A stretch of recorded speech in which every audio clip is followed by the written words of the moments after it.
It is God who calls people to himself.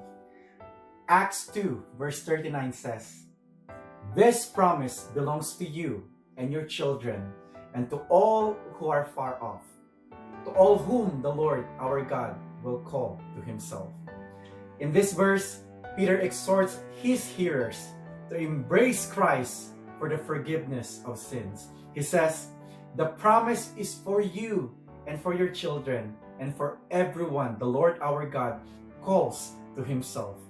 We see here a remarkable example of God's gracious dealings with sinful men. The Lord is inviting the very people who pronounced a curse on themselves, the very people who had cried out for Jesus' death.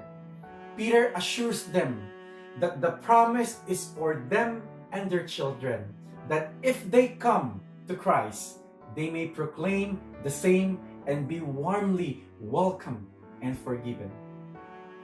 Jesus' offer of salvation was always meant to be offered to the Jews first, but equally it was always meant to be offered to the Gentiles as well. And this serves as an example of how great the grace of God is. The only hope of lost sinners is in the promises of God, and the only thing that can give comfort to a soul that is convicted of sin is the hope that God will pardon and save. The promise is to all, whether they be Jews or Gentiles, fathers or children, greater or lesser sinners.